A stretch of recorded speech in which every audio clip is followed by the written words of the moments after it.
A Mummified Murder. I'm Jason Horton. I'm Rebecca Lieb. And this is Ghost Town.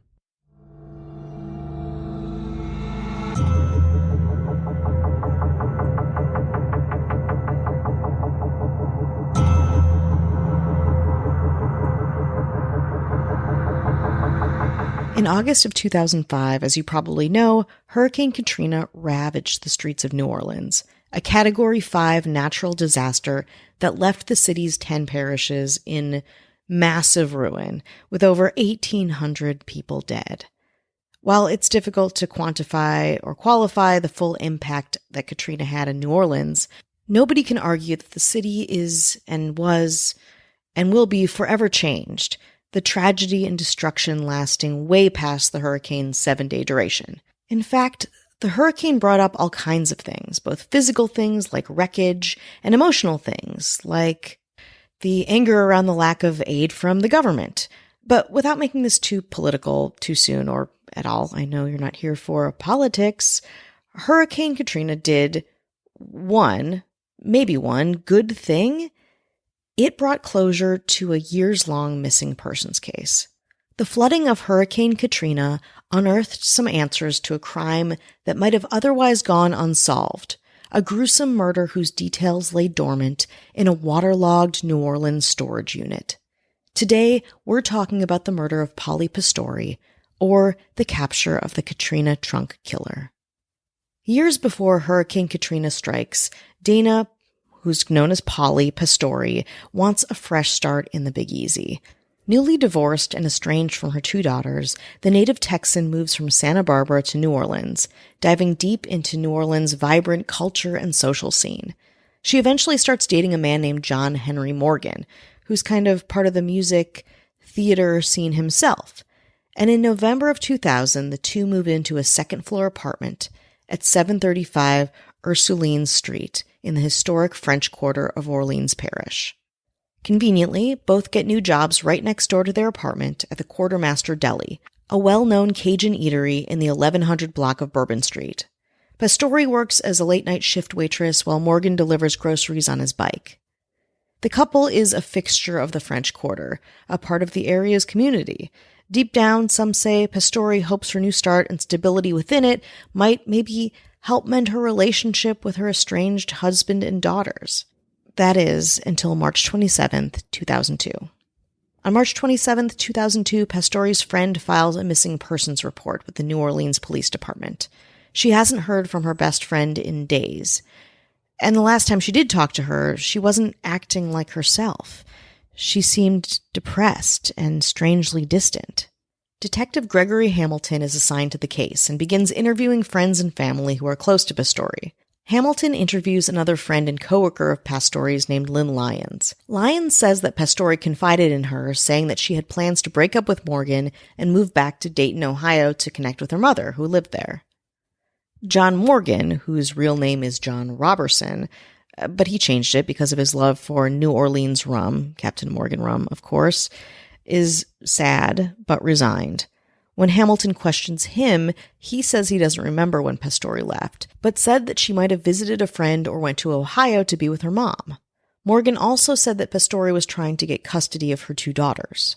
Morgan's interview echoes the sentiment of Pastori's friends. His longtime girlfriend had been distant and sullen, resigned from her life, and then all of a sudden she is gone.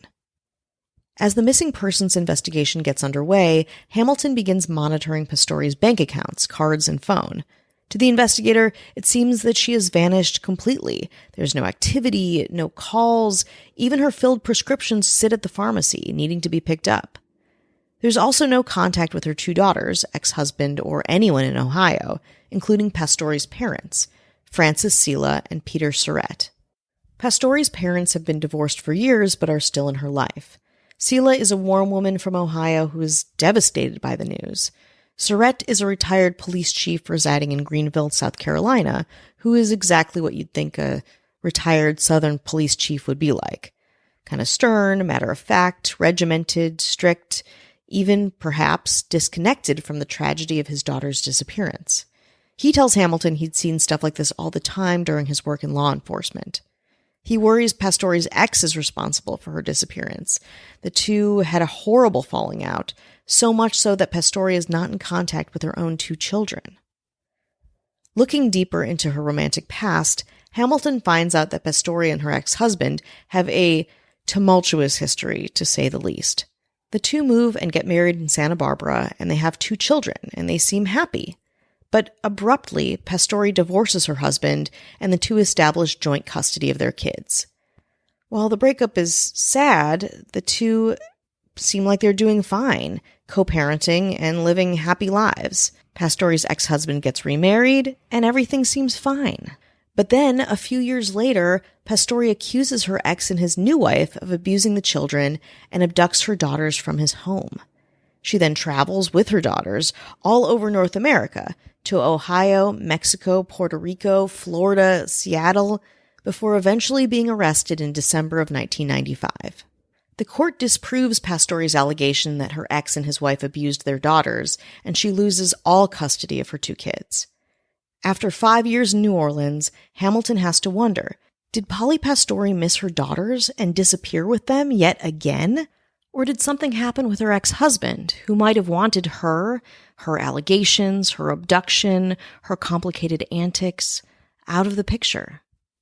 After talking to Pastore's half-sister, Catherine Surratt Spicer, Hamilton flags another toxic family dynamic. Spicer immediately points to Pastore's father, Peter Surratt, as being a huge problem in Pastore's life.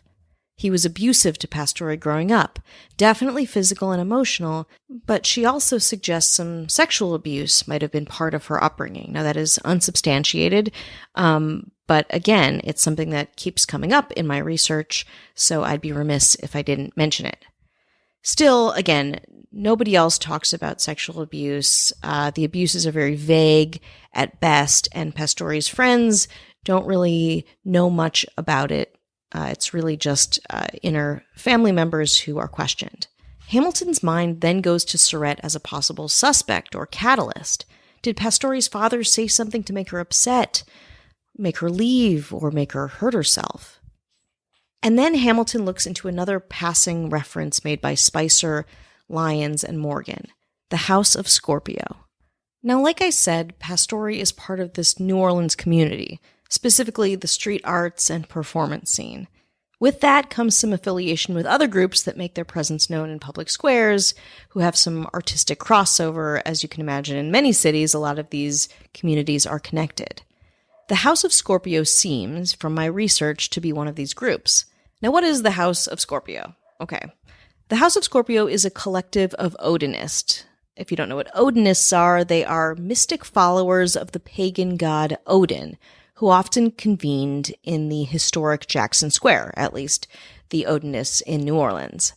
Morgan said that he looped Pastore into the group, and together they would hold rites and rituals honoring and celebrating the Germanic deity. Sometimes these evenings would go on for hours and involved smoke, fires, dancing. But was that all it was? Maybe Pastore did something to upset their religious group and community, exiling herself from the group. If so, Hamilton wonders, was the House of Scorpio capable of violence or retaliation? As the week wears on, co-worker Andy Salinas comes to Hamilton with new information. Salinas says that Morgan is telling some wildly different stories to co-workers and friends about Pastore. While working together at the Quartermaster Deli, at first Morgan says Pastore was in an automobile accident while visiting a friend and was hospitalized.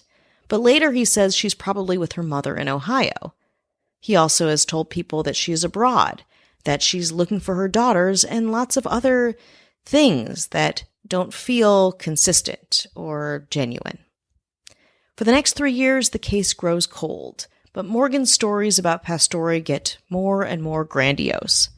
He continues to tell friends that he thinks that Pastore's dad got her a job as a dispatcher with the South Carolina Police Department, or that she's become a writer in Prague. Morgan's theories are obviously suspicious, or at the very least, strange, but there's nothing tying him, or anyone else for that matter, to Pastore's disappearance. No Pastore, no leads, and no identifiable crime scene. That is until August 29th, 2005, when Hurricane Katrina hits. While harrowing, Katrina's damaging floods are what eventually provides the crucial break and the closure that the Polly Pastori case needs. But for now, let's take a break. Facebook is building tools to enhance safety and security. Over 40 million people are using Facebook's Privacy Checkup each month. That's nearly 60 times the population of Washington, D.C. Learn more about the work ahead at facebook.com/action. Time for a real estate reality check from me, a Century 21 affiliated agent. Closing isn't always champagne and celebrations. Buyers can back out and contracts can fall through at the last moment. That's why you work with us. The Century 21 brand is the most respected in the industry. We've got the tools and the know-how to help you make a sale worth celebrating. At the right time, of course. Century 21. Move fearlessly. Each office is independently owned and operated. Century 21 is a registered trademark owned by Century 21 Real Estate, LLC. The Samsung Neo QLED 8K TV featuring incredible color volume with 8K AI upscaling powered by 20 neural networks on an impossibly slim screen is the kind of TV that's so visually astounding, so unfathomably well designed, it has to be seen to be believed. Don't believe me? Well, okay then. Radio has its limits. Samsung Neo QLED 8K, unreasonably good. Hi, hello. How are you doing? Hello. For the check-in, That's right. the You made center it. of your universe. That's right. You're here. We're here. What do we do now? I think we just sit in it for a second. You ever do those things in any kind of class where you're like, oh, look into like the person in front of you's eyes for any amount of time, like any prolonged eye contact? As you say it, I get uncomfortable. I Yeah. hate that. I don't want to look into anyone's Nah. soul through their eyes. Yeah. Like, I want to look down at my phone. Thank you very much. Yeah. Jesus. That's why they were made, to not have to look at people. Mhm. That's why my posture's terrible. Hmm. Oh, yeah. We want to say hello to anyone who's listening. Anyone who supports the show, spreads the good word, Yeah. gets up on that soapbox and says, hey, society, why don't you just check out Ghost Town Podcast? And they're like, no. Everyone's like, no, I'm too busy. I'm too busy. It's like people on the street having you sign something. And then you step down off that soapbox and you're like, oh, I'm just going to be a normal person and not do that. Like, why did I do that? I'll never do that again. Yeah. Anyway. But thank you for doing it that one time. I That's- appreciate it. Yeah. You know, that was good. It was good of you. I'll say it. Now, I will get on a big old soapbox for a big one for the almighty government put into place checks and balances, keeping us on the straight and narrow. Always, and forever. Cool cops. Absolutely. And I Cool. don't say that about a lot of cops. No. Cool cops. That aren't even cops. No, they're like stripper cops where you're like, Yeah. thank God you're here. But Ugh. yeah, but in any way you perceive that as good and not offensive, and take that in any way that is most pleasing to you. Yeah, absolutely. You get to run with that, and Yeah, I get that's to run with it in my own mind, too. Yeah. So we both win. Mine is like one roll neck sweater, and you take off that one roll neck sweater, there's another roll neck sweater, and no. stop. That's my idea Damn. of strippers, yeah. That's wild. But, hey, listen. Teach his own. Wait, one Gap roll neck sweater is pretty The hot. roll neck. It's not even like a crew neck. Yeah, or a no, it's mop. roll neck, It's roll just neck. a roll neck. Roll neck. So heavy. In roll neck sweaters, we have the mayors. It's casual day. We got Dar Rosenzweig, Hello. Ashley Matson, Hello. Kat Joselle, Hello. and someone who's wearing a roll neck sweater made out of friggin' diamonds. Made out of Oh my God, friggin' Jason, diamonds. Contain yourself. Friggin' diamonds. Woo! They are a podcast best friend. Our governor, just diamonds. I'm just waiting for us to do the name together, but you just keep going. Oh, before we get there, I'm going to drag it out a little bit longer. The funniest thing is I have one of my sisters, that is her Wi-Fi password is diamonds. And you'd think yes. like, Fuck oh, yes. wow, she must be. No, it's just regular. I mean, not, but you know, you wouldn't say diamonds, but it's funny to her. It's like diamonds. Diamonds. I love that. It's so good. Oh, that's rich. Well, all in diamonds, our governor, Avian Noble. So if you want no chit-chat, no ads, bonus episodes, you want to binge, you want to look at your diamonds, your 5 carat, 10 carat, all 2 the carat, carats. 1 carat. A bushel of carrots. Why you want to look at that while you're binging without any ads or chit-chat, just getting the goodies, the good stuff. Yeah. Sparkle on over to a pawn shop.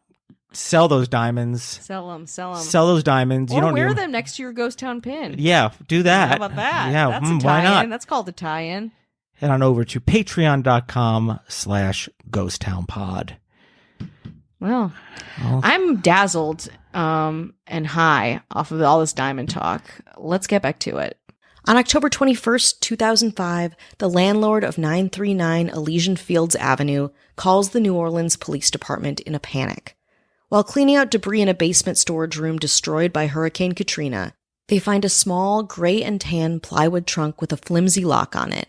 It's cheap looking, like I said, thin, like something you'd find in a shitty storage unit that nobody wanted. The landlord, doing their due diligence, drags the trunk to level ground, preparing to find some other garbage or clothes or things of that nature inside. They forced open the lock and dump the contents out, and what they see appears to be maybe a Halloween decoration, a kind of hanging decorative mummy. But looking more closely, the shock sets in. It isn't a decoration at all. It's a contorted, mummified body with a curling iron and the iron's electrical cord tangled around its neck. The arms and legs have been cut from the torso. The body is nested inside a bra and a dirty South Carolina Police Department t-shirt. Also in the trunk is a pair of socks, a white towel, a pair of underwear, sweatpants, a beer can, mothballs, an ace bandage, and a small American flag. Unfortunately, the discovery of bodies after Hurricane Katrina is a common occurrence. In the wake of the hurricane, lots of the buried and hidden are eventually excavated. Did the body somehow get trapped in the hurricane? How long has it been down there? Forensics investigators perform an autopsy while the New Orleans police perform a days-long, comprehensive search of the basement and the corresponding unit. Now, after years of searching, questions about the whereabouts of Polly Pastori are soon put to rest. The landlord also finds a small lockbox in the corresponding apartment unit. It includes Pastori's driver's license, passport, birth certificate, Sears credit card, Social Security card, a Chattanooga library card, a 7th Avenue customer card, and an adult probation department letter. Also found in the lockbox were Morgan's Buyers Club sportsman card, Bell South credit card, Louisiana fishing license, correspondence from Chase Manhattan Bank, and a Social Security survivor disability card. Eventually, using the DNA of her mother, Frances Sela, the body is also positively identified as Polly Pastori.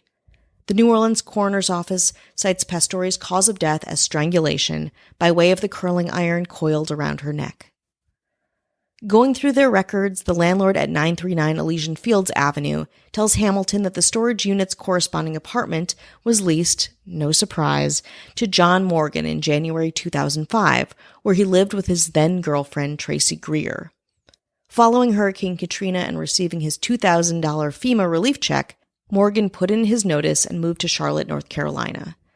Eager to get away, he forgets, or can't be bothered, to clean the storage room that contains the mummified remains of his ex-girlfriend.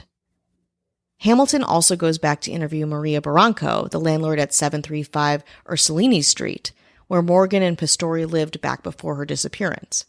Barranco informs Detective Hamilton that Morgan and Pastori lived in one of the front apartments for approximately 2 years, beginning in 2000, and that prior to Morgan moving out of the apartment, she smelled a foul odor which she thought were dead rats. According to Barranco, the smell was so bad and no cleaning product helped. Barranco showed Detective Hamilton a small crawl space in the kitchen wall of Morgan's prior apartment from where she believes the source of the odor came from. Between the floorboards of the crawl space, there is fresh caulk and unidentified stains. Hamilton believed that the trunk associated with the mummified body definitely could have fit inside this crawl space. So while the crawl space located at 735 Ursulini's Avenue is being processed by law officials, it reveals that there are 6 blood spatter stains on the floor, door, and wall, and a possible blood swipe stain on the inside of the door. Chemical tests using hemosticks and leucocrystal violet showed a purple coloration, which was presumptive for blood. Maggot egg cases and a white powder on the baseboard were also present. With enough evidence now, an arrest warrant for John Henry Morgan is issued. On February 8, 2008, Morgan is arrested and charged with second-degree murder in the death of Polly Pastori.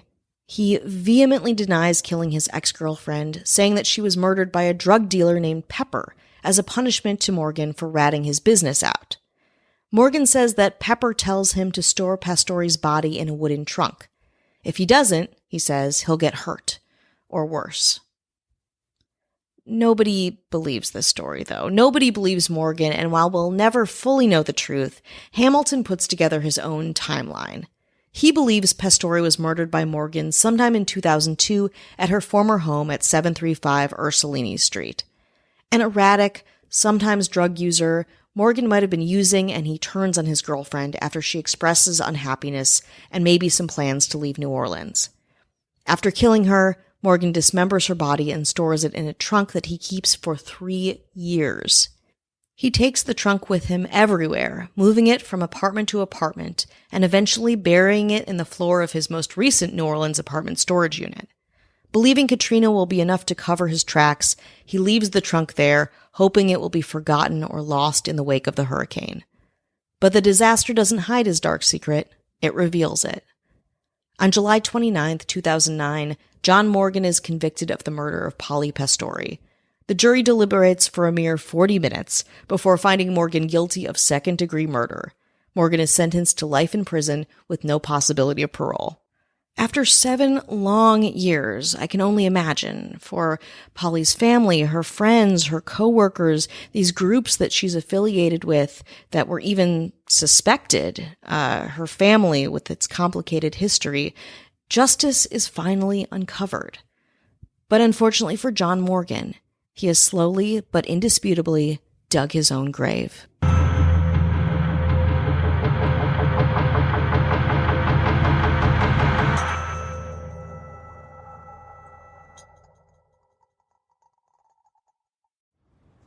The Samsung Neo QLED 8K TV featuring incredible color volume with 8K AI upscaling powered by 20 neural networks on an impossibly slim screen is the kind of TV that's so visually astounding, so unfathomably well designed, it has to be seen to be believed. Don't believe me? Well, okay then. Radio has its limits. Samsung Neo QLED 8K. Unreasonably good. O'Reilly. Change your vehicle's oil before your summer road trip and save money now with Pennzoil and O'Reilly Auto Parts. Right now, get 5 quarts of Pennzoil Platinum Full Synthetic for just $22.95 after mail-in rebate. Save money and protect your engine against sludge and wear with the synthetic oil change. Stop by your local O'Reilly Auto Parts today or O'ReillyAuto.com.